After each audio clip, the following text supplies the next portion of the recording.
Hey guys, hope you are enjoying the blind tasting package for July. As you know, we featured all Warp cigars. It's our third takeover.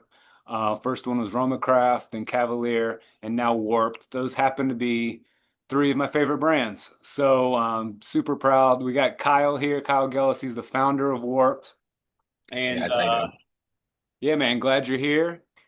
All right, let's talk about Warped. Yeah. You've been going since '07. Uh-huh. How the hell, how old were you? What is '07? I was 18. There you go. So you were out of high school. What was going on then? How did you get into it? Well, I was smoking cigars, had my first cigar when I was 16. And then I was already in business as an entrepreneur, and I had a company before that. And when I turned 18, I was like, well, what do I want to do? Yeah, Like, you're going off to college, this and this, and then so I was like, well, smoking cigars. I'm like, well, with anyone like that mindset, I was like, well, I'm going to make cigars. And I live an hour away from Little Havana. that helps. Yeah. And so I just got in the car and I drove to Little Havana. And back then, there were factories all over Calle Ocho, all over them. And now there's a few, but a lot of them said no. Right. Like, no, we won't make cigars with you. And so I walked into El Titan de Bronze, and I was 18, and I was, just this kid who walks in and was like, I want to make cigars. Will you help me? And this is back when Willie was still there, like Willie Herrera, when he was still Yeah. working at El Titan de Bronze. And so he was like, yeah, sure, no problem. Come on in. Kept going back every weekend. So when I went off to college, I went off to UCF in Orlando, Yep. and I would just drive home on Thursday because I would just schedule my classes, drive home on Thursday or drive back, and then come back. And then I'd go right to Miami the next day. And Yep. then I would go, and then I'd come back, and then I'd go back Saturday, and then I'd go back to school on Sunday. And I Yeah. did that for all through college Right. Right. and Right. just kept going back, and then Amazing. learning. Yeah. And that's really how it was. It wasn't like I just walked in a door and was like, I want to do this. And for me, it was a little easier than I guess a lot of people because we're so close in the proximity to Miami. And Yeah. as you learn and you grow, and then one day I was like in 2013, I was like, Sandy, I need to make cigars and like more cigars, but I can't keep making them in Miami because you're making 100 cigars a day per roller. Right. And she's like, well, go talk to Eduardo. And so she called over to Anganorsa, and Eduardo was like, go talk to Paul Palmer. And so I drove in the car 25 minutes over to Paul Palmer, and we had a meeting. And he was like, all right, well, let's go to Nicaragua. And we went to Nicaragua, and that's when Flor de Valle came out in 2014, and that was the first Nicaraguan cigar that we made. And then Well, since sorry, what was then, that factory? that was Enganorsa. So Casa North. Fernandez back then, but Enganorsa Leaf, as you Yeah. know Yeah. it now. And that was in 2014. And here we are in 2025. We're still, working with Enganorsa, and it's been a long road, and we then have gone to work with Hostos, and then as well as Naxa. So, guys, if you want to start a cigar company, just here's the evidence as simple as walking in to El Titan de Bronze and saying, I need a cigar. That's all you really got to do. Not anymore. They people don't like when they go there, they are like they're enamored with what they can actually do with the space that they're in. There's it's back when I first started going there, it was four rollers, six rollers max on a day. And Yeah, now I think they fit because they broke the wall down, they took over next door. They right. have maybe 8, 10, you Okay. know. Yeah. So like it's not like they made a lot more space. It was just that Sandy wants to make what she wants to make. And and La Colmena is made there, and also Don Ronaldo.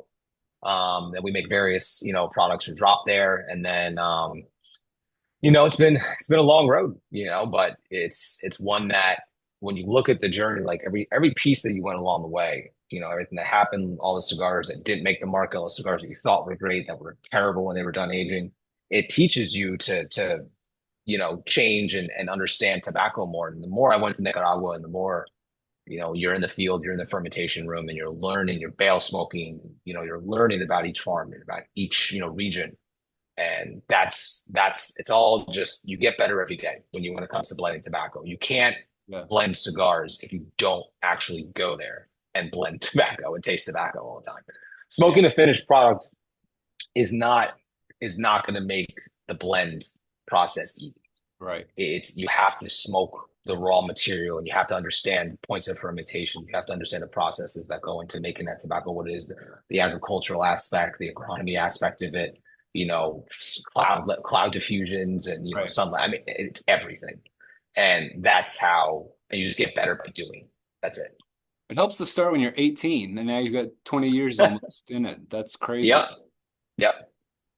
I did a similar thing, except I happened to be in Nashville where I grew Hmm. up, and CAO happened to be there Mm. back when it was with the Osgooders. And so Hmm. I was in college as well, got in at CAO as an intern. There you go. And then Very unfortunately cool. got bought out and all that stuff. But Yep. yeah, it was a great learning experience. Tell me about working with different factories because a lot of companies will they'll have one factory they work with, one Yep. person, and they'll make all their cigars. And you Hmm. did that for a while, Yep. but tell me the advantages, or if you just like working with different factories. So we like when I do a project, it's like, okay, this factory is great for this. This Yeah, factory is good for this. Well, I wanted to try instead of just working with Nicaraguan tobacco for my Ganorsa, we went to Hostos because I was like, there's a lot of promise in the Dominican Republic. hmm And I want to work with that tobacco, but I only want to work with someone who I can trust. And yeah, that's the biggest thing when you work with is trust. yes. Because if you're not there every day, they're the ones putting if you can blend it as perfectly as you can blend it, but they have to make it the way that it's supposed to be done. And that's you No have, one has any bad stories like that though, right? It's never happened. oh yeah, it's never happened. So I knew Hostos because he was working at Cigar Rings at the time, and he was working for years there. And we met previously when he was at Posada, but he was working for obviously the family business. And I wasn't gonna make cigars at Posada. Had didn't really have any interest in the DR at that point. And then so when we were talking when he was at Cigar Rings, and then he left Cigar Rings, he's like, "Well, I'm going to open a factory." I'm like, "All right, well, if you open a factory, I'll come visit." And then I visited with no intention of actually making cigars there at the point. I was like, "All right, let's see how we can work together." And Right, so we went out, we sourced some tobacco, showed me his factory, and this was still relatively brand new process for him. And we did Chinchale. I mean, that trip, we just got the tobaccos in and we did it, and it came out fantastic. And we were like, okay, well, let's do another one.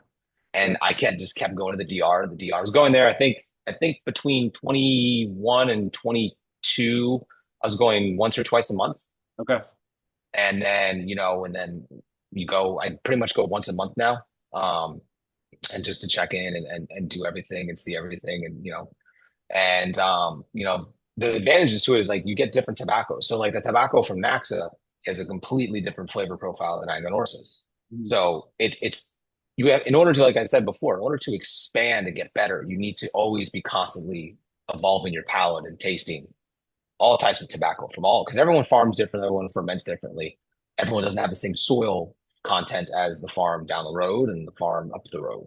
Yeah, And so you're constantly moving around in order to learn and learn and learn. And that's yeah, yeah. really why having multiple factories is what it is. And now a lot of people will stay at one factory because they're loyal to that factory, which is fine, or it's just because it's a pure convenience. Because when you start dealing with four different factories, you have a lot of logistical Right, aspects coming in. You got imports, you got exports. You try to get packaging from one country to another, right, and just logistically a mess. right.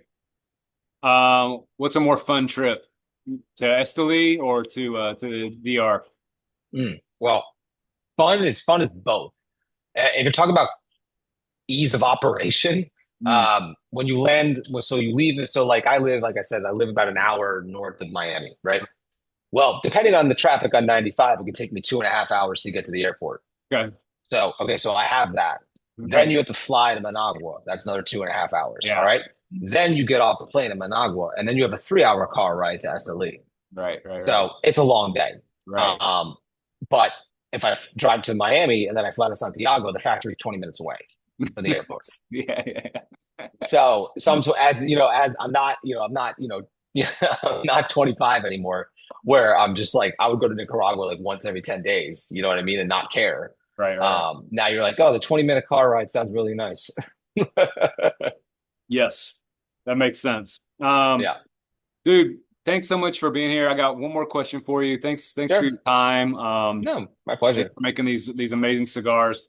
Tell us about, as far as blind tasting goes, Hmm. what's your experience that? How have you gained advantages from blind tastings? I know you're talking about how all your palate's always evolving and changing and Hmm. growing. How Yeah. has that helped? Blind tasting, like a finished blend for me, like that's a hard one because like I don't blind taste test like other people's brands Right, and stuff like right. that. So like for me, it's about when you taste something without knowing what it is. You have to think about, okay, if you smoked it before, like Mhm. previously before, all right, who when you start smoking enough of certain brands, like you smoke warped enough, or you smoke foundation enough or whatever, you can understand what I'm trying to accomplish in my blend style, what Nick and other people are doing and all that. Yeah, So yeah, you can get a sense of that. But then you'll start understanding, like, when you do stuff like this, where it's like, well, there's a lot of Esteli tobacco in Devil's Hands. right, Okay. And you taste Devil's Hands and you're like, right, okay, well, Esteli tastes like this. right, Okay. So right. you can start breaking the blend down that way while it's on the palate. You'll know that, how much Liero is in it based on if it's front loaded, back loaded, where it's coming out, where it hits in the top tip of the tongue or the back or the mid. You'll Yeah. understand, quality tobacco based on how clean it is, how clean the palate is after. And so they're just the more you immerse yourself in it, and And pay the better attention. it is. Correct. If you're just smoking it and just to smoke, then Yeah. whatever. I never make decisions for blends at the factory. That's just Is that I right? don't do that. Yeah. Well, number one, you have to remember at a factory, you have everything. You have the guys on the floor that are smoking, all the smokes in the air. Okay. You Yeah. have all the tobacco aroma in the air. You have every variable against you. Mm, So you need to smoke. I make decisions on blends sitting right here behind my desk right. because there'll be no other, variable in front of me that can interfere with what I'm trying to decide. Yeah, yeah, yeah. Um, you could sit there. I've done it before. You could sit in the factory bag. This is perfect. This is it. Well, then Right. 30 days later, 60 days later, 90 days later, you go back to it. You're like, nah, that's not it. But at the factory, it's perfect because you have to remember cigars always taste better at the factory. You have to remember that. Yeah. Okay. Think about it. If you Yeah. think about this and you go out to like a distillery Yeah. and you go in their tasting room and you try their whiskey there, it tastes much different than it does when you go back home. It's the experience of being there that's interfering with what you're tasting. Like if you go to a winery and it's a beautiful setting, Right. all that, and then that's interfering with what you're actually tasting and experiencing because you're letting the emotion get involved. That's right. So, and even Hostos will tell you that he goes, "Oh, cigars always taste better at the factory." Yeah, yeah, yeah. And it's a very true thing. So you have to be very mindful about that. Like cigars are so personal that they're a way to create and instill a memory and a remembrance of a memory of a Yeah. time. So I remember when I smoked this cigar, I was with these people at this setting. It's a way to remember, Yeah. and that could interfere. So like blind tasting, yeah, that removes it, but your brain will pick that up on your palate and translate it back, and it will kick back a memory, and Yeah. it can help you decipher what that blindness is, what that blind tasting is. Well said, man. Well said. Dude, thank you for joining us. And guys, I hope you have enjoyed smoking these four cigars. We're gonna have more Warp cigars for you in the future. How could we not? They're so good. There's so much quality going on in these cigars, and good people too. Kyle, thank you so much, man. And we will talk to you again soon. All right, well, thank you so much for having me, guys. I hope you enjoy.